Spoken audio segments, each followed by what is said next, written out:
നമസ്കാരം. ഫുട്ബോൾ പീറ്റിന്റെ പുതിയ വീഡിയോയിലേക്ക് എല്ലാവർക്കും സ്വാഗതം. ബാർസലോണ ഇന്നലെ സൊസിഡാഡിനെ 2-1 തോപ്പിച്ചുകൊണ്ട് ലീഗിൽ ടോപ്പ് ആയിരിക്കുകയാണ്. റയൽ മാഡ്രിഡിന്റെ മേൽ 1 പോയിന്റ് ലീഡ് നമുക്കായിരിക്കുകയാണ്. സോ മാഡ്രിഡ് ഡെർബിയിൽ റയൽ തോറ്റത് നമുക്ക് ഹെൽപ്ഫുൾ ആയി ആ ഒരു കാര്യത്തിലോട്ട് വരുമ്പോൾ. ബട്ട് നമുക്കറിയാം ആ മാച്ചിന്റെ വീക്ക് 7 കഴിഞ്ഞിട്ടേ ഉള്ളൂ. സോ സമയം ഇഷ്ടം പോലെ ഉണ്ട് രണ്ട് ടീമുകൾക്കും മുന്നോട്ട് പോകാനും പുറകോട്ട് പോകാനും അല്ലേ. സോ ഇന്നലെ ലെവൻഡോസ്കിയും ജൂൾസ് കുണ്ടയും നേടിയ ഗോളുകളാണ് 1-0 നമ്മൾ പുറകിൽ പോയതിന് ശേഷം നമ്മളെ കംബാക്ക് ചെയ്യാനായിട്ട് ഹെൽപ്പ് ചെയ്തത്. സോ ഇന്നലത്തെ മാച്ചിലോട്ട് നമ്മൾ നോക്കാനായിട്ടാണെങ്കിൽ സർപ്രൈസിംഗ്ലി ഡ്രൂ ഫെർണാണ്ടസിനെ സ്റ്റാർട്ട് ചെയ്തു. ആ നമ്പർ 10 റോളിൽ റൂണി ബർദാജയ്ക്ക് ആളാണെങ്കിൽ ആ റൈറ്റ് ഹാൻഡ് സൈഡിൽ സ്റ്റാർട്ട് കൊടുക്കുകയും ചെയ്തു. സോ ഡാനി ഓൾമോ PSG മാച്ചിൽ സ്റ്റാർട്ട് ചെയ്യും. PSG മാച്ചിന് വേണ്ടി റെസ്റ്റ് കൊടുത്താണെന്ന് പോസ്റ്റ് മാച്ചിൽ പറയുകയും ചെയ്തു. ആൻഡ് ഹാഫ് ടൈമിൽ തന്നെ ഡ്രൂവിനെ മാറ്റി ഡാനി ഓൾമോ വരുന്നത് നമ്മൾ കണ്ടാൽ ഡ്രൂയുടെ പെർഫോമൻസ് വലിയ കുഴപ്പമൊന്നും ഇല്ലായിരുന്നു. ഇപ്പം ഒരു 17 വയസ്സുകാരാണ് ഒരു ബിഗ് മാച്ച് സ്റ്റാർട്ട് ചെയ്യണത്. ഫിസിക്കലി പുള്ളിനെ ബുള്ളി ചെയ്യാനായിട്ട് അവർ ശ്രമിക്കുന്നുണ്ടായിരുന്നു. പക്ഷേ he did well bro. Overall നോക്കാനായിട്ടാണ് പിച്ചിൽ അത്യാവശ്യം ചാൻസുകൾ ക്രിയേറ്റ് ചെയ്തു. ഡ്രിബിൾസ് 100% ഡ്രിബിൾസും പുള്ളി കംപ്ലീറ്റ് ചെയ്തു. സോ കുഴപ്പമില്ലാത്ത രീതിയിലൊരു പെർഫോമൻസ് കൊടുത്തു ഒരു 17 വയസ്സുകാരൻ്റെ. I think season goes on ടീമിലെ ഒരു ഇമ്പോർട്ടൻറ്റ് പാർട്ടാവാനായിട്ട്, ഇമ്പോർട്ടൻ്റ് അല്ലെങ്കിൽ ഓഫ് ദ ബെഞ്ച് ഇറങ്ങി ഇമ്പാക്റ്റഡ് ആക്കാനായിട്ട് സാധിക്കും. അടുത്ത ഗെയിമിലോ അതിൻ്റെ അടുത്ത ഗെയിമിലോട്ടൊക്കെ വരുമ്പോൾ ആൾ കുറച്ചുകൂടെ എക്സ്പീരിയൻസ്ഡ് ആവും. ടാലൻ്റ് ഉണ്ട് എന്നുള്ളത് പിച്ച് നമ്മൾ കണ്ടു. അതുപോലെ തന്നെ റൂണി ബർദാജിയുടെ പെർഫോമൻസ് ഓവറോൾ നല്ലതായിരുന്നു. ആൾ ഇന്നലെ ഡ്രിബിൾസുകൾ കംപ്ലീറ്റ് ചെയ്യുന്നുണ്ടായിരുന്നു, ഷോട്ടുകൾ എടുക്കുന്നുണ്ടായിരുന്നു. ആൻഡ് നമ്മൾ നോക്കേണ്ട ഒരു കാര്യമാണ്, ഇപ്പോൾ നിങ്ങൾക്ക് പിക്ചറിൽ കാണാം, Roony Bardghji is not your touch line winger അല്ല പുള്ളി. ഓക്കെ, പുള്ളിയുടെ ഒരു ആവറേജ് പൊസിഷനിങ് ഈ ഹാഫ് സ്പേസിൽ ഓപ്പറേറ്റ് ചെയ്യുക, ഇൻവേർട്ട് ചെയ്ത് കയറുക എന്നുള്ളത് തന്നെയാണ് പുള്ളിയുടെ സ്ട്രെങ്തും അതാണ്. പക്ഷെ പുള്ളി ഇന്നലെ എസ്പെഷ്യലി ഫസ്റ്റ് ഹാഫിൽ മുന്നോട്ട് പോകുമെന്ന് പറഞ്ഞു. എസ്പെഷ്യലി അവർ ഗോൾ അടിച്ചതിന് ശേഷം പ്ലേയേഴ്സിനെ ടേക്ക് ഓൺ ചെയ്യുന്നുണ്ടായിരുന്നു, ഡ്രിബിൾസ് കംപ്ലീറ്റ് ചെയ്യുന്നുണ്ടായിരുന്നു, ഷോട്ട്സ് എടുക്കുന്നുണ്ടായിരുന്നു, ഗോൾ കീപ്പറിനെ ടെസ്റ്റ് ചെയ്യുന്നുണ്ടായിരുന്നു. ഒരു നല്ല ഷോട്ട് ഉണ്ടായിരുന്നു, ഗോൾ കീപ്പറിൻ്റെ കിടിലൻ സേവ് ഉണ്ടായിരുന്നു അവർ റൊമേറോ എന്ന് പറയുന്ന കീപ്പറിൻ്റെ. സോ ഓവറോൾ നോക്കാനായിട്ടാണ് റൂണി ബർദാജയും സീസൺ മുന്നോട്ട് പോകുന്നതോറും ഇമ്പ്രൂവ് ആവുന്ന ഒരു ഫീൽ ഉണ്ട്. പിന്നെ നമ്മൾ ഓർക്കേണ്ട ഒരു കാര്യമാണ്, റൂണി ബർദാജ് സ്റ്റിൽ 19 യങ് ആണ്. നമ്മൾ 2 മില്യൺ വാങ്ങിച്ച ഒരു പ്ലെയർ ആണ്. സോ ഓവർ പ്രഷർ കൊടുക്കേണ്ട ഒരു ആവശ്യമില്ല. ആളുടെ പെർഫോമൻസ് പോസിറ്റീവ് തന്നെയാണ്. അത് നമുക്ക് മാച്ചിലോട്ട് വരാം. സോ മാച്ചിലോട്ട് വരുമ്പോഴേക്കും ഇന്നലെ നമ്മൾ 1-0 പുറകിൽ ഫസ്റ്റ് ഹാഫ് പോവാണ്. കഴിഞ്ഞ 2 മാച്ചുകളായിട്ട് നമ്മളൊരു കംബാക്ക് നടത്തുവാണ്. സോ അത് മേ ബി കുറച്ച് വറിങ് ആയിട്ടുള്ള കാര്യമാണ്. അറോഹോയും ക്രിസ്ത്യൻസനും ജൂൾസ് കുണ്ടയും Gerard Martin to an extent കുറച്ച് ഇഷ്യൂസ് ഉണ്ടായിരുന്നു ഓവറോൾ. പക്ഷേ നമ്മൾ നോക്കുമ്പോഴേക്കും ഈ 4 പ്ലേയേഴ്സും ഇൻഡിവിജ്വലി വലിയ കുഴപ്പമില്ലായിരുന്നു. പക്ഷേ ആസ് എ കളക്റ്റീവ് യൂണിറ്റ് ചില സിറ്റുവേഷൻസിൽ ഡിഫെൻസീവ്ലി നമ്മളെ അവർ ഓപ്പൺ ആവുന്നുണ്ടായിരുന്നു. സോ നമ്മൾ കൺസീഡ് ചെയ്ത ആ ഗോൾ നിങ്ങൾ നോക്കുക, ആ റൈറ്റിൽ നിന്നും ആ ക്രോസ് വരുമ്പോഴേക്കും നമ്മുടെ ഡിഫൻസിൻ്റെ ഷേപ്പ് കാണാം. ഒരു യു അല്ല, സ്ട്രെയിറ്റ് ലൈൻ അല്ല. സാധാരണ സ്ട്രെയിറ്റ് ലൈനിൽ നിൽക്കുന്ന നമ്മുടെ ഡിഫൻസ് അവിടെ ഓർഗനൈസ്ഡ് അല്ല. ചെറിയൊരു യു പോലത്തെ ഷേപ്പ് നിങ്ങൾക്ക് കാണാം. യു അല്ലെങ്കിൽ ഒരു എല്ല് വളഞ്ഞ രീതിയിലല്ലോ, എന്ത് വേണേലും പറയാം. ആൻഡ് അവിടെ ആ പ്ലെയറിലോട്ട് വരുന്നു, അവിടെ ആ പ്ലെയർ ടേക്ക് ഓൺ ചെയ്യുകയാണ്. സോ അപ്പോഴും നമുക്ക് കാണാം നമ്മുടെ ഡിഫൻസീവ് ലൈൻ കറക്റ്റ് അല്ല. ആ ക്രോസ് ബോക്സിലോട്ട് വരികയാണ്, ഫിനിഷ് ചെയ്യുകയാണ്. സോ ആ ഒരു സിറ്റുവേഷനിൽ നമ്മുടെ പ്ലെയേഴ്സിൻ്റെ defensive line was so bad. നമ്മളവിടെ കുറച്ച് പോയിന്റ് ഔട്ട് ചെയ്യേണ്ട കാര്യമാണ്. അവിടെ പ്ലെയർ ടേക്ക് ഓൺ ചെയ്ത് ക്രോസ് ചെയ്യുന്ന സമയത്താണെങ്കിലും നമ്മുടെ ഡിഫൻസീവ് ലൈൻ സെറ്റ് ചെയ്തേക്കുന്ന രീതി ഓഫ് സൈഡ് ട്രാപ്പിലാക്കുന്ന കാര്യത്തിലാണോ അല്ല സാർ ഓർഗനൈസ്ഡ് ആയിട്ടല്ല നമ്മളവിടെ ഡിഫെൻഡ് ചെയ്ത്. അവിടെ 2 vs 1 സിറ്റുവേഷനിലും ഇവൻ മറ്റേ പ്ലെയർ ഓഫ് സൈഡിലായിരുന്നെങ്കിലും ആ പ്ലെയർ കുണ്ടേനെ കംഫർട്ടബിളി ടേക്ക് ഓൺ ചെയ്യുകയാണ്, ആ ക്രോസ് ബോക്സിലോട്ട് ഇടുകയാണ്. സോ നമ്മുടെ ഒരു poor piece of collective individual mistakes എന്നുണ്ടെങ്കിൽ as a collective unit poor piece of ഡിഫെൻഡിങ്ങിലൂടെയാണ് നമ്മൾ പുറകെ പോയത്. പിന്നീട് നമ്മൾ ഗെയിമിലോട്ട് തിരിച്ചു വരികയായിരുന്നു. ജൂൾസ് കുണ്ടയാണ് ഫസ്റ്റ് ഹാഫിൽ തന്നെ ഗോൾ തിരിച്ചടിച്ചത്. റാഷ്ഫോർഡിൻ്റെ കോർണറിലൂടെ, ജൂൾസ് കുണ്ടയിലൂടെ, ഹെഡറിലൂടെ നമ്മൾ 1-1 ആക്കുകയായിരുന്നു. നമ്മൾ in front of the goal overall കഴിഞ്ഞ കുറച്ച് മാച്ചുകളായിട്ട് വേസ്റ്റ്ഫുൾ ആണ്. ഇപ്പം നമുക്കറിയാവുന്ന ഒരു കാര്യമാണ്, ഇപ്പം ലെവൻഡോസ്കിയിലൂടെയാണ് നമ്മൾ വിന്നർ സ്കോർ ചെയ്യുന്നത്. ആൻഡ് ലെവൻഡോസ്കി ഇന്നലത്തെ മാച്ചിൽ കുറച്ച് ഡെസ്പറേറ്റ് ആവുന്ന പോലെ ചില സിറ്റുവേഷൻസിൽ ആ ഒരു ഗോളിന് വേണ്ടി എനിക്ക് തോന്നുന്നു പുള്ളി പിച്ചിക്ക് വേണ്ടി സീരിയസ്ലി ഈ സീസൺ പോകാനായിട്ട് പ്ലാൻ ഉണ്ടെന്ന് തോന്നുന്നു. അത് നല്ലതൊക്കെ തന്നെയാണ്. പക്ഷേ നമ്മൾ ഓർക്കേണ്ട ഒരു കാര്യമുണ്ട്, ടീം കംസ് ഫസ്റ്റ്. സോ നമ്മുടെ ടീമിന് വേണ്ടി ഇപ്പോൾ ടീംമേറ്റ്സ് നല്ലൊരു പൊസിഷനിലാണെങ്കിൽ നമ്മൾ പാസ് ചെയ്തേ പറ്റൂ, അഥവാ ഇതെടുത്തേ പറ്റൂ അല്ലേ. കാരണം ഇപ്പം മറ്റൊരു എക്സാമ്പിൾ റാഷ്ഫോർഡിനെയാണ്. സോ റാഷ്ഫോർഡ് ഇപ്പം 6 ഗോൾ കോൺട്രിബ്യൂഷൻ ഓൾ കോമ്പറ്റീഷൻ ആയിട്ടുണ്ട്, ലീഗിൽ 3 അസിസ്റ്റും ആയിട്ടുണ്ട്, വിച്ച് ഈസ് റിയലി ഗുഡ്. പുള്ളിയുടെ കയ്യിൽ നിന്ന് നമുക്ക് ഔട്ട്പുട്ട് കിട്ടുന്നുണ്ട്. പക്ഷേ റാഷ്ഫോർഡിൻ്റെ കാര്യത്തിൽ നമുക്ക് ഇമ്പ്രൂവ്മെൻറ്റ് വരേണ്ടത് ഒന്ന് defensively he has to track back. Selective moments എടുക്കാതെ all the moments ball loose ചെയ്താൽ ട്രാക്ക് ബാക്ക് ചെയ്യുക. ജെറാഡ് മാർട്ടിൻ ഒരു സപ്പോർട്ട് കൊടുക്കുക. One of the reason Gerard Martin പലപ്പോഴും എക്സ്പോസ്ഡ് ആയതിൻ്റെ റീസൺ റാഷ്ഫോർഡിൻ്റെ കയ്യിൽ നിന്ന് സെലക്റ്റീവ് മൂവ്മെന്റ്സ് മാത്രമാണ് പുള്ളി പ്രസ് ചെയ്യുന്നത്. അതൊരു ഇഷ്യൂ ആയിട്ട് എനിക്ക് തോന്നും. കാരണം നമുക്കറിയാം എമാല് ഫിറ്റ് ആയിട്ടുണ്ട്, റഫീനെ തിരിച്ചു വരുമ്പോഴേക്കും പുള്ളിക്ക് ആ ഒരു സ്റ്റാർട്ടിംഗ് റോൾ കിട്ടണം, ഇമ്പോർട്ടൻറ്റ് മിനിറ്റ്സ് കിട്ടണമെന്നാണെങ്കിൽ ഓഫ് ദ ബോൾ വർക്ക് ലോഡോടെ നോക്കണം. കാരണം കോച്ച് ഔട്ട്പുട്ട് നോക്കും, അതിനേക്കാൾ ഉപരി ഓവറോൾ ഗെയിമിലുള്ള ഇൻവോൾവ്മെൻറ്റ് നോക്കും. മറ്റൊരു എക്സാമ്പിൾ ഇവിടെ റാഷ്ഫോർഡിനെ നിങ്ങൾക്ക് കാണാം. ഇതൊരു എക്സാമ്പിൾ പോയിന്റ് ഔട്ട് ചെയ്യുന്നതേ ഉള്ളൂ. അവിടെ റാഷ്ഫോർഡ് ബോൾ കിട്ടുന്നു. അവിടെ ലെവൻഡോസ്കി ഒരു നല്ല റൺ നടത്തുന്നുണ്ട്. അവിടെ ലെവൻഡോസ്കിനെ വേണേ പുള്ളിക്ക് ഫൈൻഡ് ചെയ്യാം. Lewandowski may come 1-on-1 versus goalkeeper. പക്ഷേ അവിടുന്ന് റാഷ്ഫോർഡ് ഷോട്ട് എടുക്കുകയാണ്. അതുപോലത്തെ പല സിറ്റുവേഷൻസ് ഉണ്ടായിരുന്നു. എസ്പെഷ്യലി വൈഡിൽ നിന്ന് ആൾ കയറിയിട്ട് ആ ടൈറ്റ് ആംഗിളിൽ നിന്ന് ഈവൻ ദോ ടീംമേറ്റ്സ് ബോക്സിൽ പാസിംഗ് ഓപ്ഷനായിട്ട് ഉണ്ടെങ്കിലും പുള്ളി അവിടുന്ന് ഷോട്ട് എടുക്കുന്നതാണ്. ഓക്കെ, 1-2 ട്രൈസ് മോശമാണെന്നല്ല, പക്ഷേ കോൺസ്റ്റന്റ്ലി ടീംമേറ്റ്സ് നല്ല പൊസിഷനിലാണെങ്കിൽ യു ഹാവ് ടു പാസ് അല്ലേ, അത് ഒരു ബേസിക് തിങ് ആണ്. സോ കോൺസ്റ്റന്റ്ലി ഷോട്ട് എപ്പോഴും അതും ടൈറ്റ് ആംഗിളിൽ നിന്നൊക്കെ എടുക്കുന്ന സിറ്റുവേഷൻ വരുവാണെങ്കിൽ അത് കുറച്ച് ഫ്രസ്ട്രേറ്റിംഗ് ആണ്. സോ മേ ബി പാസ് ചെയ്യുന്ന കാര്യം. പിന്നെ 1-on-1 ഐ തിങ്ക് റാഷ്ഫോർഡ് നല്ലൊരു ഡ്രിബിളർ ആണ് എന്നാണ് നമ്മൾ പറയുന്നത്. കൂടാതെ പുള്ളി ടൈറ്റ് സ്പേസിൽ നിന്ന് ബോൾ എടുത്തുകൊണ്ട് പോകുന്നത് നമ്മൾ കണ്ടിട്ടുണ്ട്. ബട്ട് 1-on-1 കുറച്ചുകൂടെ ബെറ്റർ ആയാൽ ഇറ്റ് വിൽ ബി ഗ്രേറ്റ്. കാരണം ഇൻ ബിഹൈൻഡ് റൺസ് നടത്തുന്നതിൽ റാഷ്ഫോർഡ് ടോപ്പ് ക്ലാസ് ആണ്. 1-on-1 സിറ്റുവേഷനും ഐ തിങ്ക് പുള്ളി ഇമ്പ്രൂവ് ചെയ്യുകയാണെങ്കിൽ it will be great. And റാഷ്ഫോർഡിൻ്റെ ഇന്നലെ ഓവറോൾ മോശമെന്നല്ല പറഞ്ഞത്, പക്ഷേ കുറച്ച് PSG അഗെയിൻസ്റ്റ് റാഷ്ഫോർഡ്, കാരണം ബെസ്റ്റ് സിറ്റുവേഷൻസിൽ നമ്മൾ ഇപ്പോൾ ടീംമേറ്റ്സ് നല്ലൊരു പൊസിഷനിലാണെങ്കിൽ യു ഹാവ് ടു പാസ്. കാരണം നമ്മൾ ഒപ്പോണൻസിനെ ഔട്ട് സ്കോർ ചെയ്ത് ജയിക്കാനായിട്ട് ശ്രമിക്കുന്ന ഒരു സൈഡാണ്. സോ ലെവൻഡോസ്കിക്കും നമ്മൾ കണ്ടു, ഈവൻ ദോ ലെവൻഡോസ്കി ഇന്നലെ ഗോൾ അടിച്ചു, കരിയറിൽ ഗോളുകൾ അടിച്ചു കൂട്ടുകയാണെങ്കിൽ he's a Barca legend without a doubt. കഴിഞ്ഞ 3-4 സീസണുകളിലായിട്ട് പുള്ളി എല്ലാ സീസണിലും നമ്മൾ ടോപ്പ് സ്കോറാണ്. Even under Xavi he was a top scorer, he was performing. ഹാൻസിപ്പിൾക്ക് വന്നതിന് ശേഷം പിന്നെ പറയേണ്ട ആവശ്യമില്ല. സോ ഏജ് ക്യാച്ചപ്പ് ചെയ്യുന്നതിൻ്റെ ലക്ഷണങ്ങൾ നമ്മൾ ലെവൻഡോസ്കിയിലും കാണുന്നുണ്ട്. ഇന്നലെ ആണെങ്കിലും നമ്മൾ കണ്ടാണ് ഈ ഫെറാൻ ഒരുക്കി കൊടുത്ത ഒരു ചാൻസ് സിക്ടർ മിസ്സായിരുന്നു. അത് ലെവൻഡോസ്കിയുടെ സ്റ്റാൻഡേർഡ് വെച്ച് അവിടെ നാളെ എങ്ങനെ അത് ബാറിലടിച്ചു എന്നറിയത്തില്ല. മേ ബി ഏജ് ക്യാച്ചപ്പ് ചെയ്യുന്നുണ്ടോ. അതുപോലെ തന്നെ റാഷ്ഫോർഡിൻ്റെ കാര്യത്തിലൂടെ വരുമ്പോഴാണ് ടീംമേറ്റ്സ് നല്ല പൊസിഷനിലാണെങ്കിൽ പാസ് ചെയ്യാം. കാരണം PSG ഒക്കെ പോലത്തെ ടോപ്പ് ടീംസുകൾക്ക് അഗേൻസ്റ്റ് വരുമ്പോൾ മേ ബി 2-3 ബിഗ് ചാൻസുകളായിരിക്കും നമ്മൾ ക്രിയേറ്റ് ചെയ്യുക. അവിടെ ഫൈനൽ തേർഡിൽ റൈറ്റ് ഡിസിഷൻ എടുത്തില്ല, സെൽഫിഷ്നെസ് കയറി വരുവാണെങ്കിൽ it will backfire us. കാരണം ഡിഫെൻസീവ്ലി നമ്മുടെ സെറ്റപ്പ് വെച്ച് we will concede goal. So നമ്മൾ ഔട്ട് സ്കോർ ചെയ്തേ പറ്റും. ഔട്ട് സ്കോർ ചെയ്യണമെങ്കിൽ ക്ലിനിക്കലായേ പറ്റും ഫൈനൽ തേർഡിൽ. ആൻഡ് അനദർ പോസിറ്റീവ് തിങ് എന്നാന്ന് വെച്ചാൽ യമാൽ ഇന്നലെ പിച്ചിൽ വന്നു, ഇഞ്ചറിക്ക് ശേഷം വന്നു, ഉടനെ തന്നെ ഇമ്പാക്റ്റ് ഉണ്ടാക്കുന്നത് നമ്മൾ കണ്ടു. യമാൽ പ്ലെയറിനെ ടേക്ക് ഓൺ ചെയ്യുന്നു, ബോക്സിലോട്ട് ക്രോസ് ഇരുന്നു, അങ്കിൾ ലെവൻഡോസ്കിയുടെ ഹെഡർ ഗോൾ സ്കീലൂടെ ബാർസലോണ 2-1 ലീഡ് എടുക്കുകയാണ്. യമാൽ വീണ്ടും പിച്ചിലിറങ്ങി ഇമ്പാക്റ്റ് ഉണ്ടാക്കുന്ന സിറ്റുവേഷൻ നമ്മൾ കണ്ടു. അതുപോലെ തന്നെ എടുത്തു പറയേണ്ട കാര്യമാണ് പെഡ്രി, ഫ്രാങ്കി ഡിയോങ്. പെഡ്രിയാണ് ടോപ്പ് 5 ലീഗ്സിൽ ഏറ്റവും കൂടുതൽ റിക്കവറീസ് ഉള്ള player with 49 recovery so far this season. അതുപോലെ തന്നെ എടുത്തു പറയേണ്ട കാര്യമാണ് പെഡ്രി ഇന്നലെ 105 പാസുകൾ 114 കംപ്ലീറ്റ് ചെയ്തു. അതുവിടെ ആൾ ഇന്നലെ 16 passes in to the final third, 4 out of 4 ഡ്രിബിൾസും ആൾ കംപ്ലീറ്റ് ചെയ്തു. ഇന്നലത്തെ ഒരു മോമെൻ്റ് ഉണ്ടായിരുന്നു മാൻ. പുള്ളി ആ ഒരു പ്ലെയറിന് ടാക്കിൾ ചെയ്യാൻ വരുമ്പോഴേക്കും ലെഫ്റ്റിലോട്ട് എടുത്തിട്ട് റൈറ്റിലോട്ട് ആ റോൾ ആ എയർ വെച്ച് തന്നെ നമ്മൾ മെസ്സിയൊക്കെ ചെയ്യുന്ന പോലത്തെ കാണുന്ന ഐറ്റം കിട്ടില്ലൻ സാർ. എന്നിട്ട് ലെവൻഡോസ്കിക്ക് ഇന്ന് അടിച്ചോന്ന് പറഞ്ഞൊരു കിട്ടില്ലൻ പാസ് ഇട്ട് കൊടുത്തു. ലെവൻഡോസ്കിക്ക് കൺട്രോൾ ചെയ്യാൻ പറ്റിയില്ല. അതുപോലെ പെഡ്രി ഇട്ട് കൊടുക്കുന്ന ഈസി ചാൻസുകൾ നമ്മൾ മിസ് ചെയ്യും. അതേ സമയത്ത് ഭയങ്കര ടഫായിട്ടുള്ള ചില ആംഗിൾസിൽ നിന്നൊക്കെ ഉള്ളത് പ്ലേയേഴ്സൊക്കെ സ്റ്റോപ്പ് ചെയ്ത് ടേൺ ചെയ്ത് ബീറ്റ് ചെയ്ത് 1-2 പ്ലേയേഴ്സിനെ ബീറ്റ് ചെയ്ത് ഷോട്ട് അടിച്ച് ഗോൾ ചെയ്തു. അതേസമയത്ത് പെഡ്രി ഇന്നാ മോനെ അടിച്ചോന്ന് പറഞ്ഞ് പ്ലേറ്റിൽ ഒരുക്കി കൊടുക്കുന്ന സാധനങ്ങൾ, അതിലേറ്റവും വലിയ എക്സാമ്പിൾ ഫെറാൻ ടോറസ് ആണ്. പെഡ്രി പ്ലേറ്റിൽ ഇട്ട് കൊടുക്കുന്ന സാധനങ്ങൾ ഏറ്റവും മിസ് ചെയ്യുന്നത്. ലെവൻഡോസ്കി മോശമല്ല, യമാലും മോശമല്ല, എല്ലാവരും മിസ് ചെയ്യാറുണ്ട്. എന്നാന്ന് അറിയത്തില്ല, പെഡ്രിക്ക് നമുക്ക് അസിസ്റ്റ് അധികം കൊടുക്കേണ്ടെന്ന് വല്ല വാശിയുണ്ടോ എന്താണോ, വാശി മാറ്റണോ എന്നാണ് എൻ്റെ ഒരു ഒപ്പീനിയൻ. അതുപോലെ തന്നെ ഇന്നലെ Frankie de Jong top class performance ആണ്. 102 പാസിന് 100 കംപ്ലീറ്റ് ചെയ്തു. അണ്ടർ റേറ്റഡ് പെർഫോമൻസ് ആണ്. കാരണം പെഡ്രിക്ക് ഇമാതിരി കണ്ടക്ട് ചെയ്യാൻ പറ്റുന്നത് എപ്പോഴൊക്കെ പെഡ്രി ബോൾ കിട്ടി കണ്ടക്ട് ചെയ്യാനായിട്ട് ശ്രമിക്കുന്നു അപ്പോഴൊക്കെ ഫ്രാങ്കി ഡിയോങ് സപ്പോർട്ടിന് ആളോടൊപ്പം ഉണ്ട്. പിന്നെ ഫ്രാങ്കി ഡിയോങ്ങിൻ്റെയും ബോൾ റിക്കവറീസ് കുറച്ച് അണ്ടർ റേറ്റഡ് ആണ്. പുള്ളിയുടെ പൊസിഷനിങ് ആണെങ്കിലും എല്ലാം ടോപ്പ് ക്ലാസ് ആണ്. അപ്പുറത്ത് സൊസെറാഡ് ഇന്നലെ ഫസ്റ്റ് ഹാഫിൽ അത്യാവശ്യം സിറ്റ് ബാക്ക് ചെയ്ത് കളിക്കാനായിട്ടാണ് നോക്കിയത്. അവരുടെ ഡിഫൻസീവ് ലൈൻ പ്രോപ്പർ ആയിരുന്നു. സെക്കൻഡ് ഹാഫിലോട്ട് നമ്മളെ അവർ അറ്റാക്ക് ചെയ്യാൻ ശ്രമിച്ചു. നമ്മുടെ മോമെന്റ്സിൽ നമ്മുടെ high line especially wide areas അവർ എക്സ്പോസ്ഡ് ആക്കുന്നുണ്ടായിരുന്നു. സോ വൈഡ് ഏരിയാസിൽ നമ്മുടെ ഫുൾ ബാക്സിന് വിങ്ങേഴ്സിൻ്റെ കയ്യിൽ നിന്നുള്ള ഡിഫൻസീവ് സപ്പോർട്ട് കിട്ടിയില്ലെങ്കിൽ ദാറ്റ്സ് ആൻ ഇഷ്യൂ. അവിടെ നമ്മൾ ഇംപ്രൂവ് ചെയ്യേണ്ട ആവശ്യമുണ്ട്. So far so satisfied with the performance. 200 victory ആയി ഷുഡ് ഹാവ് ബീൻ. നമ്മൾ 4-1 3-1 വല്ലതും ജയിക്കാൻ കംഫർട്ടബിളായിട്ട് ജയിക്കേണ്ട മാച്ചാണ്.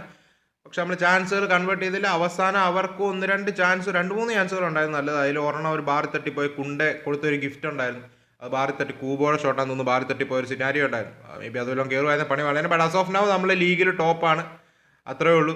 സോ അവിടെ നമ്മൾ നേരെ ആർസണൽ മാച്ച് ഒന്ന് ടച്ച് ചെയ്യാനായിട്ടാണെങ്കിൽ ആർസണൽ നിൽക്കുന്ന ന്യൂകാസിലിനെ 2-1 സെയിന്റ് ജെയിംസ് പാർക്കിൽ പോയി തോൽപ്പിക്കുന്നത് നമ്മൾ കണ്ടു. സോ ഇന്നലത്തെ മാച്ചിലോട്ട് വരുമ്പോഴേക്കും ആർസണൽ ആണെങ്കിൽ ഇറക്കിയ ലൈനപ്പ് നിങ്ങൾക്ക് ഇപ്പം കാണാം. എസ്എനെ സ്റ്റാർട്ട് ചെയ്തു. അതുപോലെ മാർട്ടിനെല്ലിനെ വീണ്ടും ബെഞ്ച് ചെയ്തിരിക്കുകയായിരുന്നു. ട്രൊസാഡ് ആയിരുന്നു സ്റ്റാർട്ട് ചെയ്തത്. മൊസ്ക്വറയാണ് സെൻറ്റർ ബാക്കായിട്ട് സ്റ്റാർട്ട് ചെയ്തത് അലോങ് സൈഡ് ഗബ്രിയൽ. ആൻഡ് ഇന്നലത്തെ മാച്ചിലോട്ട് വരുമ്പോഴേക്കും കുറച്ച് കോൺട്രവേഴ്സീസ് ഉണ്ടായിരുന്നു. ഫസ്റ്റ് വൺ, ഇപ്പം ഗ്യോക്കറസിന് ആദ്യമേ ഒരു പെനൽറ്റി അവാർഡ് ചെയ്തതാണ് അവിടെ നിക്ക് ഫൗൾ ചെയ്തു എന്ന് വിധിച്ചുകൊണ്ട്. പക്ഷെ അത് VAR ചെക്കിലൂടെ അത് ആ ഗോൾ കീപ്പർ ബോൾ പ്ലേ ചെയ്യാനാണ് നോക്കിയതെന്നും ഫൗൾ ഇൻറ്റൻഷൻ അല്ല എന്നുള്ള രീതിയിലും അത് ഓവർ ടൈം ചെയ്യുമായിരുന്നു. മേ ബി ഒരു കോൺട്രവേഴ്സി അവിടെ. പിന്നെ രണ്ടാമത് ഗബ്രിയലിൻ്റെ ഒരു ഹാൻഡ് ബോൾ സിനാരിയോ ഉണ്ടായിരുന്നു.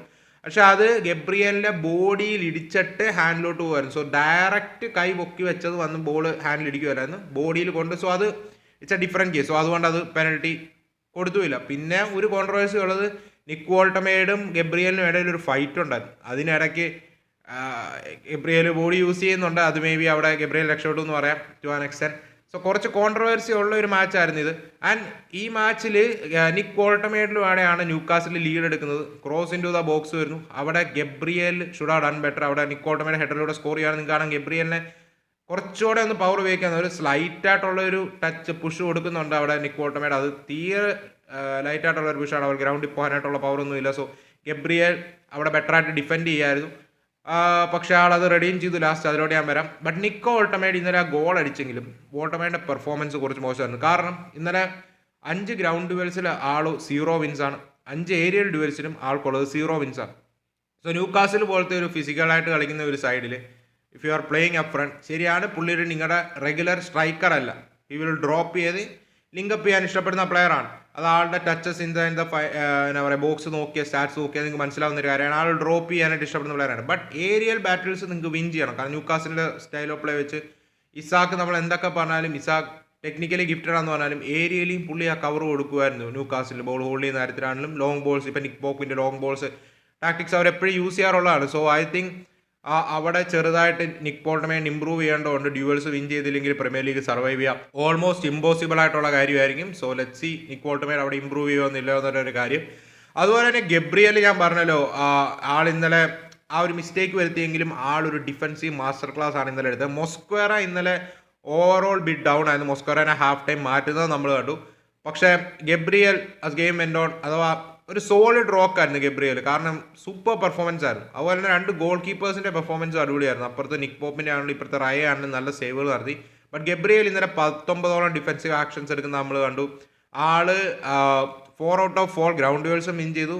11ലെ 8 ഏരിയൽ ഡ്യുവൽസും ആൾ വിൻ ചെയ്തു. കൂടാതെ ക്ലിയറൻസസും ധാരാളം ഡിഫൻസീവ് ആക്ഷൻസും എല്ലാം ഉണ്ടായിരുന്നു. സൂപ്പർ പെർഫോമൻസ് ആയിരുന്നു ആളുടെ. 19ഓളം ഡിഫൻസീവ് ആക്ഷൻസ് വിത്ത് ആ winner goal. And winner goal വരുന്നത് ഗബ്രിയലിൻ്റെ കയ്യിൽ നിന്നാണ്. ആൻഡ് 84-ാം മിനിറ്റിൽ മെറീനോയിലൂടെയാണ് ഈക്വലൈസർ വരുന്നത്. സോ അതും ഇന്നലെ അടിച്ച 3 ഗോളുകളും ഹെഡറിലൂടെയാണ് വന്നത്. നിക്ക് വോൾട്ടമേഡിൻ്റെ ഹെഡർ ന്യൂകാസിൽ. ആൻഡ് അടുത്തത് മെറീനോ സൂപ്പർ സബായിട്ട് വരുന്നു. 84-ാം മിനിറ്റിൽ മെറീനോയുടെ ഹെഡറിലൂടെ ഈക്വലൈസർ ചെയ്യുന്നു. പിന്നെ ആഡ് ഓൺ ടൈമിൽ നമ്മൾ കണ്ട അടുത്തൊരു കോർണർ ഗബ്രിയലിൻ്റെ ഹെഡറിലൂടെ ആർസണൽ 2-1 വിക്ടറി നേടിക്കൊണ്ട് പോവാണ്. Statistically they were the better side. ഇന്നലെ 2.2 മേളിൽ XG ഉണ്ടായിരുന്നു. അപ്പുറത്ത് 0.61 ഉള്ളായിരുന്നു ന്യൂകാസിലിൻ്റെ XG. 4 ബിഗ് ചാൻസ് ക്രിയേറ്റ് ചെയ്തതിൽ 3 മിസ് ചെയ്തു ആർസണൽ. സോ ആർസണലിൻ്റെ കാര്യത്തിലോട്ട് വരുമ്പോൾ ഇന്നലെ അധികം ക്ലിനിക്കൽ അല്ലായിരുന്നു. അപ്പോഴത്തെ നിക്ക് പോപ്പിന് നല്ല സേവുകൾ ഉണ്ടായിരുന്നു. എസ് എ കിഡിലം പ്ലെയറാണ്. എനെ ആർസണൽ ടീമിലെ റെഗുലർ സ്റ്റാർട്ടർ ആയേ പറ്റും. ബിഗ് മാച്ചസിൽ ഇമ്പാക്ട് ഉണ്ടാക്കുന്ന പ്ലെയറാണ്. And he likes to operate in those central areas. നമ്മൾ കണ്ടു ഒഡിഗാർഡ് ഇന്നലെ ഇഞ്ചറി മാറി വന്നു, ഒരു അസിസ്റ്റ് ആൾ പ്രൊവൈഡ് ചെയ്തു, പോസിറ്റീവായിട്ടുള്ള ഒരു കാര്യമാണ്. പക്ഷേ he has to operate in those central areas. Trossard മാർട്ടിനെല്ലിനെ വെച്ചാൽ ലെഫ്റ്റ് ഈസിലി ആർസണൽ കവർ ചെയ്യാം. ബട്ട് ആ സെൻട്രൽ ഏരിയാസ് എങ്ങനെ ഒഡിഗാർഡും എയും ഓപ്പറേറ്റ് ചെയ്യും I don't know. But he has to operate in those central areas. Arsenal victory നേടിക്കൊണ്ട് പോയി. ആൻഡ് മച്ച് നീഡഡ് വിക്ടറി ആയിരുന്നു. കാരണം ലീഗ് ഇൻട്രസ്റ്റിംഗ് ആവും. ലാസ്റ്റ് സീസണിൽ നമ്മൾ സംഭവിച്ചുകൊണ്ടിരുന്ന എന്നാന്ന് വെച്ചാൽ പലപ്പോഴും പല മാച്ചുകളിലും ഇപ്പം ലിവർപൂൾ ഒരു 6 പോയിന്റ് 7 പോയിന്റ് ലീഡ് നിൽക്കുന്ന സമയത്ത് വെച്ചാൽ അവരൊരു മാച്ച് ഡ്രോ ആയി. ആർസണൽ ഒന്നെങ്കിൽ പോയി തോക്കുക അല്ലെങ്കിൽ ഡ്രോ ആവും തൊട്ടടുത്ത മാച്ച്. ലിവർപൂളിനെ സപ്പോർട്ട് ചെയ്താണ് പോകുന്നത്. ഈ പ്രാവശ്യം വരുമ്പോൾ ലിവർപൂൾ കഴിഞ്ഞ ആഴ്ച തോറ്റു ക്രിസ്റ്റൽ പാലസിനോട് ആൻഡ് ജയിച്ചു. ആർസണൽ ഈ മാച്ചിലോട്ട് വന്നപ്പോൾ ജയിച്ചു. സോ ആർസണലിന് വെച്ച ഒരു മൊമെൻറ്റം ഗേജ്. അപ്പുറത്ത് ലിവർപൂൾ പോയിന്റ്സ് ഡ്രോപ്പ് ചെയ്തു, നമ്മൾ ജയിച്ചു. ഓക്കെ, ലിവർപൂൾ എപ്പോഴൊക്കെ പോയിന്റ്സ് ഡ്രോപ്പ് ചെയ്യുമോ ഡസിൻ കെയർ, നമ്മൾ മാച്ചുകൾ ജയിച്ചുകൊണ്ട് പോകാൻ. ഈ season Arsenal has to challenge for the title. ഇപ്പം 2 പോയിന്റ് ഗ്യാപ്പുമായിട്ടാണ് നിൽക്കുന്നത് ഫ്രം ലിവർപൂൾ. സോ സീസൺ സ്റ്റാർട്ടിൽ ആർസണൽ ടൈറ്റിൽ റേസിൽ ഉള്ള ടീമാണെന്നുള്ള ഒരു പ്രതിനിധി തന്നെയാണ് ഇപ്പോൾ കൊടുത്തിരിക്കുന്നത്. ഓക്കെ, ലിവർപൂളിനോടും സിറ്റിയോടും പോയിന്റ്സ് ഡ്രോപ്പ് ചെയ്തെങ്കിലും അവർ Man United, Arsenal, Man United, Newcastle, City, Liverpool 4 tough ഒപ്പോണൻസിനെ നേരിട്ടു. അതിൽ നിന്ന് ലിവർപൂളോട് ഒരു, സിറ്റിയായിട്ട് ഡ്രോ. ബാക്കി 2 മാച്ച് അവർക്ക് റിസൾട്ട് വിന്നും ഗ്രൈൻഡ് ചെയ്യാൻ സാധിച്ചു. So at the end it's a okay start for Arsenal. അവർ ടൈറ്റിൽ റേസിൽ കാണും, ഈ ടൈറ്റിൽ റേസിൽ ഞങ്ങളുണ്ട് എന്നുള്ള ഒരു മെസ്സേജ് തന്നെയാണ് സോ ഫാർ ഇതുവരെ കൊടുത്തിരിക്കുന്നത്. സോ ലെറ്റ്സ് സീ എന്താണ് ആർസണൽ ചെയ്യാൻ പോവുക എന്നുള്ളത്. നിങ്ങളുടെ ഒപ്പീനിയൻസ് പറയാം. അതുപോലെ തന്നെ ഇന്നലത്തെ മറ്റൊരു ഇൻട്രസ്റ്റിംഗ് മാച്ച് സിരിയയിൽ നടന്നിട്ടുണ്ട്. അതിൽ നാപ്പോളിനെ സാൻ സീറോയിൽ AC മിലാൻ 2-1 തോൽപ്പിച്ചിട്ടുണ്ട്. അങ്കിൾ മോഡ്രിച്ച് ഈ പ്രായത്തിലും എന്നാ ഒരു ഇതാന്ന് തന്നെ പറയേണ്ടി വരും. കാരണം ആളുടെ പെർഫോമൻസ് ഇന്നലെ KDB വേഴ്സസ് അങ്കിൾ മോഡ്രിച്ച് ബാറ്റിലായിരുന്നു. അതിൽ KDB നന്നായിട്ട് കളിച്ചു. But uncle Modric equally good ആയിരുന്നു മാൻ. കാരണം നിങ്ങൾ ഈ ലൈനപ്പ് നോക്കുക, ഇറക്കിയിരിക്കുന്നത് നമ്മുടെ AC മിലാൻ്റെ അലഗ്രി. നിങ്ങൾക്ക് കാണാം സലമേക്കേഴ്സ് ആണ് ആ ഒരു വിങ് ബാക്ക് റോളിൽ കളിപ്പിക്കുന്നത്, റൈറ്റ് വിങ് ബാക്ക് റോളിൽ കളിക്കുന്നത്. പക്ഷെ നമ്മൾ കണ്ടത് പവലോവിച്ചും ഗ്യാബിയ അതുപോലെ തന്നെ മൈക്ക് മാഗ്നാൻ ആ തേർഡ് CB അറ്റാക്ക് ചെയ്യുന്നത്, അഥവാ തേർഡ് പ്ലെയർ അറ്റാക്ക് ചെയ്യുന്ന ബിൽഡപ്പിൽ. ആൻഡ് സലമേക്കേഴ്സ് പുഷ് ചെയ്യുന്നതാണ് നമ്മൾ കാണുന്നത് പലപ്പോഴും. എസ്തൂപ്പിയാൻ അപ്പുറത്ത് വിങ്ങിൽ നല്ല കവർ കൊടുക്കുന്നുണ്ട്. ആൻഡ് ഫൊഫാന, മോഡ്രിച്ചും റാബിയോട്ടും നല്ലപോലെ തന്നെ മിഡ്ഫീൽഡിൽ especially on the ball and off the ball workload എടുക്കുന്നുണ്ട്. അത് പോസിറ്റീവായിട്ടുള്ള കാര്യമുണ്ട്. സോ ഓവറോൾ ഇവന്തോ നാപ്പിളിയാണ് പിന്നീട് ഡോമിനേറ്റ് ചെയ്തെങ്കിലും ആദ്യത്തെ മിനിറ്റ്സുകളിൽ നാപ്പിളിയിൽ അങ്ങോട്ട് കയറി അറ്റാക്ക് ചെയ്യുന്നത് നമ്മൾ കണ്ടു. AC Milan. ആൻഡ് ഗോൾ വന്നതും അങ്ങനെയാണ്. പുളിസിച്ചിൻ്റെ ഒരു ക്രോസ് ഇൻ ടു ദ ബോക്സ്, സാലമേക്കേഴ്സ് അറ്റാക്ക് ചെയ്യുകയാണ് ബോക്സിലോട്ട്. അവിടെ ഒരു സിമ്പിൾ ടാപ്പിൻ സാലമേക്കേഴ്സിലൂടെ 1-0 ലീഡ് 3-ാം മിനിറ്റിൽ തന്നെ എടുക്കുക. പിന്നീട് നാപ്പിളി ഗെയിമിൻ്റെ കൺട്രോൾ ചെയ്യുന്നു. നാപ്പിളി കോൺസ്റ്റൻ്റ്ലി ട്രൈ ചെയ്യുന്നുണ്ടായിരുന്നു. മൈക്ക് മാഗ്നാൻ്റെ ഒരു 1-1.5 പെർഫോമൻസ് ആയിരുന്നു ഇന്നലെ കൊടുത്തുകൊണ്ടിരുന്നത്. പക്ഷേ എന്നാ പറയുക, ഗെയിം വെൻ്റ് ഓൺ മറ്റൊരു നല്ല ചാൻസ് ക്രിയേറ്റ് ചെയ്യാണ്. പുളിസിച്ചാണ് ഈ തവണ സ്കോർ ചെയ്യുന്നത്. അതൊരു സൂപ്പർ ടീം ഗോളായിരുന്നു. അവിടെ പവലോവിച്ച് ബോളുമായിട്ട് ഡ്രിബിൾ ചെയ്ത് കയറുകയാണ് ഫൈനൽ തേർഡിലോട്ട്. അവിടുന്ന് ഫൊഫാനയെ ആൾ ഫൈൻഡ് ചെയ്യുന്നു. ആൻഡ് ഫൊഫാനയുടെ 1 ടച്ച് പാസ് ടു പുളിസിച്ചിൻ്റെ ഫസ്റ്റ് ടൈം ഫിനിഷ് 2-0 ലീഡ് എടുക്കണം. അതൊരു പ്രോപ്പർ ടീം ഗോളായിരുന്നു. ആൻഡ് ഈ ടീം പ്ലേയേഴ്സിൻ്റെ ഇടയിലുള്ള മൂവ്മെൻറ്റ്സ് ഗുഡ് ടു സീ. നമ്മൾ അലഗ്രി പ്രോ ഹരാംബോൾ മറ്റേന്ന് മറിച്ചതെന്നൊക്കെ പറയും UNTSൽ ലാസ്റ്റ് പുള്ളി കളിപ്പിച്ചത്. ബട്ട് ഇന്നലെ നമ്മളത് കണ്ടു, എസ്പെഷ്യലി 10 പേരായി ചുരുങ്ങിയതിന് ശേഷം. പക്ഷേ നമുക്ക് ആ ഒരു ഫ്രീഡം ഓഫ് മൂവ്മെൻറ്റ് ഈ ടീമിൽ കാണാനുണ്ട് പ്ലേയേഴ്സിൻ്റെ ഇടയിൽ. ആൻഡ് ഇപ്പോൾ ലീഗിൽ ടോപ്പുമാണ്. അടുപ്പിച്ച് 4 മത്സരങ്ങൾ ജയിച്ചു ആദ്യത്തെ മാച്ച് തോറ്റതിന് ശേഷം. It's a positive run for AC Milan. അവർക്ക് യൂറോപ്പും ഇല്ല, സോ ലീഗിൽ ഫുള്ളി കോൺസെൻട്രേറ്റ് ചെയ്യാം. ആൻഡ് അപ്പുറത്ത് പിന്നീട് ഒരു റെഡ് കാർഡ് വന്നു. അവിടെ ക്ലിയർ ഡിനയൽ ഓഫ് ഗോൾ. അവിടെ എസ്തൂപ്പിയാനാണെങ്കിലും ഫൗൾ ചെയ്യുന്നത് നമ്മൾ കണ്ടു. അതൊരു മൈക്ക് മാഗ്നാൻ്റെ ഒരു കിടിലൻ സേവ് ആയിരുന്നു. അത് നേരെ ഒരു സിമ്പിൾ ഫിനിഷിലോട്ട് വരുമായിരുന്നു. എനിക്കൊന്ന് മക്ടോമിനിയിലോട്ടായിരുന്നു തോന്നുന്നു. എസ്തൂപ്പിയാൻ അവിടെ ഫൗൾ ചെയ്യുന്നു. ആൾക്ക് ഡയറക്റ്റ് റെഡ് കാർഡ് കിട്ടുന്നു. കെവിൻ ഡിബ്രൂനെ പെനൽറ്റി കൺവേർട്ട് ചെയ്യുകയാണ്. ബട്ട് ലാസ്റ്റ് 30 മിനിറ്റ്സിൽ മേളിൽ 10 പേരുമായിട്ടാണ് നമ്മൾ നോക്കാനായിട്ടാണെങ്കിൽ AC മിലാൻ കളിച്ചത്. പക്ഷെ അവർ കുഴപ്പമില്ല ഡിഫെൻഡ് ചെയ്തു. ഫസ്റ്റ് കോൺസ്റ്റന്റ് ത്രെട്ടായിരുന്നു. മൈക്ക് മാഗ്നാനെ ടെസ്റ്റ് ചെയ്തുകൊണ്ടിരിക്കുമായിരുന്നു. ആൻഡ് മൈക്ക് മാഗ്നാൻ കിടിലൻ സേവുകളും പ്രൊഡ്യൂസ് ചെയ്തുകൊണ്ടിരിക്കുമായിരുന്നു. സോ അവഞ്ചലി അറ്റ് എൻ്റെ XGയുടെ കാര്യത്തിലോട്ട് വരുമ്പോൾ 0.75ഉം 2-ന് മേളിൽ 3-ന് അടുത്തോളം ഉണ്ട് നമ്മുടെ നാപ്പിളിക്ക്. പക്ഷെ എന്നാലും എന്നാ പറയുക, നാപ്പിളിക്ക് ചാൻസുകൾ കൺവേർട്ട് ചെയ്യാൻ സാധിച്ചില്ല. മേ ബി കുറച്ച് ഡിസപ്പോയിൻറ്റഡ് ആയിരിക്കും ആ കാര്യത്തിലോട്ട് വരുമ്പോഴേക്കും. ബട്ട് മൈക്ക് മാഗ്നാൻ റോക്ക് സോളിഡ് ആയിരുന്നു. ആൻഡ് അസ് എ ടീം നല്ലപോലെ, എസ്പെഷ്യലി 10 പേരായതിനു ശേഷം AC മിലാൻ ഡിഫെൻഡ് ചെയ്തു. റാഫേലിയോ ഒക്കെ ലാസ്റ്റ് പിച്ചിലിറങ്ങി. ആൾ 1-2 മൊമെൻറ്റ്സ് ഉണ്ടായിരുന്നു ഫയർ ആക്കിയത്. പക്ഷേ കുറച്ച് വേസ്റ്റ്ഫുൾ ആയിരുന്നു എന്ന് തോന്നി എനിക്ക് ഫൈനൽ തേർഡിൽ ആളുടെ ഡിസിഷൻ മേക്കിംഗ്. പക്ഷേ overall AC Milan hold on ചെയ്തു. Super performance from AC Milan, ഒന്നും പറയാനില്ല. അതുപോലെ തന്നെ എടുത്തു പറയേണ്ട കാര്യമാണ് ഇന്നലെ ഒരു 21 വയസ്സുകാരൻ, പേര് ഞാൻ വിട്ടുപോയി, മരിവാൻചുനി അങ്ങനെ എങ്ങാണ്ടായിരുന്നു തോന്നുന്നു, നാപ്പോളിയുടെ ഒരു സെൻറ്റർ ബാക്ക്. പുള്ളി ഇന്നലെ 102 പാസിൽ 100 എണ്ണവും കംപ്ലീറ്റ് ചെയ്തു. ആൻഡ് 21 വയസ്സേ ഉള്ളൂ. ഈ ലുക്ക് റിയലി ഗുഡ്. ഓക്കെ, ആ 21 വയസ്സാണ് centre back for Napoli. Look really good. നല്ലപോലെ കളിച്ചു ഇന്നലെ. ആ നാപ്പോളിക്ക് ചാൻസുകൾ ഉണ്ടായിരുന്നു. But AC Milan hold on ചെയ്തു. അവർ വിക്ടറി നേടിക്കൊണ്ട് പോയി. സോ നിങ്ങൾക്ക് എന്താണ് ഓവറോൾ ഈ മാച്ചുകളെ കുറിച്ച് പറയാനായിട്ടുള്ളതെന്ന് പറയാം. അതുപോലെ നമ്മുടെ സെക്കൻഡ് ചാനൽ ഞാൻ തുടങ്ങിയിട്ടുണ്ട്. അതിൻ്റെ ലിങ്ക് ഞാനാണെങ്കിൽ കമൻറ്റ് ബോക്സിൽ പിൻ ചെയ്തിട്ടുണ്ട്. സോ അതൊന്ന് ചെക്കൗട്ട് ചെയ്യുക. അതിലും കണ്ടൻസ് വരുന്നതാണ്. ചിലപ്പോൾ 2-3 മാച്ചസ് ഡീറ്റെയിൽഡ് ആയിട്ട് പറയേണ്ടതുണ്ടെങ്കിൽ നമുക്ക് ഈ ഓരോ ചാനലിലും ഓരോ ദിവസം ഒരു വീഡിയോസ് വെച്ച് അപ്ലോഡ് ചെയ്യാൻ പ്ലാനുള്ളൂ. സോ വേറൊരു ഡീറ്റെയിൽഡ് വീഡിയോയും ചെയ്യേണ്ട ഒരു സിനാരിയോ ആണെങ്കിൽ നമ്മൾ ആ സെക്കൻഡ് ചാനലിലായിരിക്കും അപ്ലോഡ് ചെയ്യുക. സോ അവിടെ ആ ചാനൽ ഒന്ന് ചെക്കൗട്ട് ചെയ്യുക. കഴിഞ്ഞ ഇന്നലത്തെ പ്രീമിയർ ലീഗ് മാച്ചുകളുടെ റിവ്യൂ എല്ലാം അതിലാണ് വന്നത്. കാരണം നമ്മുടെ മഡ്രിഡ് ഡെർബിയുടെ ഡീറ്റെയിൽഡ് അനാലിസിസ് ആണ് ഈ ചാനലിൽ ഇട്ടത്. So please to check out the channel. Video ഇഷ്ടപ്പെടുവാണെങ്കിൽ ലൈക്ക് ചെയ്ത് പരിഗണിക്കുക, സബ്സ്ക്രൈബ് ചെയ്യുക. സോ അപ്പോൾ നമുക്ക് മറ്റൊരു വീഡിയോ കാണാം. അതുവരെ